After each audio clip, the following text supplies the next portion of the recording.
nekk premier ci poule bi malheureusement nag dafa ñàkk ñaari points mu tombé aussi muy amoon anniversaire centième match am te mu perdre points yi aussi fii ci Ndakaaru parce que booy nekk éliminatoire coupe du monde sa dëkk da nga war a gagner boo demee nga lijjanti nga def match nul mais sa dëkk boo commencé def ay match nul di nga commencé tiit mais d'une manière générale nag Aliou Cissé depuis le 5 mars 2015 ba tey jii di 6 juin 2024 booy xayma parcours am mun nga reconnaître que ne def na fi jaloore boo xam ne kenn mësu ko fi def amul benn entraîneur bu ko mës def maanaam moom moo ñu indil Coupe d'Afrique le 6 février 2022 loolu kenn waru ko fàtte mais quand même je pense que par rapport ak nu mu fi yàggee ak yooyu noonu waroon nañu gën a indil lu raw loolu parce que man je reste convaincu que 2017 sama Coupe d'Afrique la woon Coupe d'Afrique Sénégal la woon en 2000 fële ca Côte d'Ivoire aussi bu am na nu mu doon demee aussi mënoon nañu gën a sori malheureusement nag fii la jeexee. En tout cas,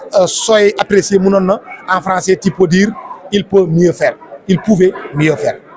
Est-ce qu'on peut revenir sur le match de Nicolas Jackson au Sénégal par rapport à Chelsea? Bon, écoutez, Nicolas Jackson, pour moi, aujourd'hui, il a perdu beaucoup de points. Beaucoup de points parce que, en termes de valeur intrinsèque, en termes de performance, c'est le meilleur buteur du Sénégal du moment, sur les 14 championnats européens. C'est le meilleur buteur. Parce qu'il joue à Chelsea. Il joue où? Il joue en Premier League. Quand vous plantez 14 buts en Premier League, personne ne peut vous comparer à quelqu'un qui marque 20 buts au niveau de la Serbie. C'est pas la même chose. Ce n'est pas le même niveau. Ce n'est pas la même rigueur. C'est pas la même chose. Mais il peut mieux faire. Nicolas Jackson, son problème aujourd'hui, c'est qu'il n'est pas clinique. En attaquant, tu dois être clinique. Tu ne peux pas avoir des occasions de buts pareils et tu te permets de les rater. Ce n'est pas normal dans le haut niveau. Mieux encore pour le haut niveau aujourd'hui, le ratio, ce n'est pas 14 buts. Ce n'est pas 15 buts. C'est 20 buts.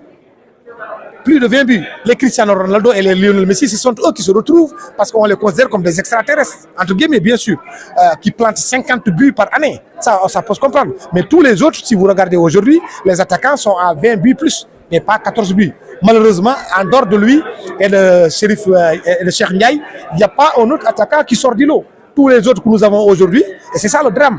Sur le marché, ils sont à 4 buts durant toute l'année. D'autres sont à 3 buts. C'est ça aujourd'hui qui compose malheureusement l'équipe nationale du Sénégal. Et à mon avis, il est temps qu'on passe à la relève. On ne peut pas continuer de vivre de notre passé. Il faut penser automatiquement à la relève. Et cette Coupe du Monde-là, il est hors de question qu'on n'y retrouve pas. Parce que si la Fédération sénégalaise de football a réussi ce qu'elle a réussi, c'est parce que nous avons obtenu 2 Coupes du Monde d'affilée. Une qualification de Coupe du Monde, c'est environ 6-7 milliards de francs CFA. Une simple qualification. Je ne parle pas si vous franchissez le premier tour, si vous allez en quart de finale, si vous allez en demi. Donc quand vous avez une telle opportunité aujourd'hui qui va jusqu'à rendre la Fédération sénégalaise de football complètement autonome pour prendre en charge les U20, les U17, le football féminin, il faut qu'on retourne à United 2026. Il est hors de question qu'on ne se qualifie pas. li ma mën a wax ci Nicolas Jackson mooy que ne tey ñàkk na loo xam ne opportunité bu mu amoon ñàkk na ko tey parce que am na ñaari occasion yoo xam ne attaquant bu ko amee attaquant haut niveau boo ko amee da nga ko war a dugal Nicolas Jackson nag problème am mooy le dernier geste mooy li tubaab di woowee il n'est pas clinique attaquant da ngay clinique. Opportunité du bëri ci match parce que léegi ñëpp ordinateur la ñuy utiliser di la saytu di la xool ni ngay taxawee ci stade ni ngay doxee ni ngay dawee donc bu la yàlla wërsëgalee nga am opportunité da nga koy exploiter am na ñaari opportunité dugalu ko malheureusement nag pour nous tey jii Nicolas Jackson mooy attaquant bu gën a nekk au top ci Sénégal dëgg rek moo neex yàlla sur les 14 championnats européens moom mooy football Premier League te football Premier League ku fay football ñëpp xam nañu yow yaa gën a xarañ ñeneen ñi.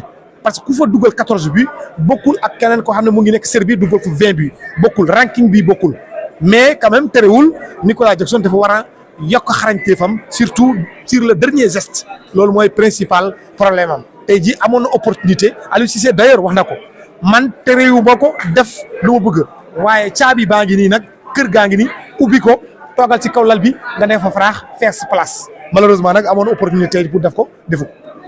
Merci beaucoup. Jërëjëf.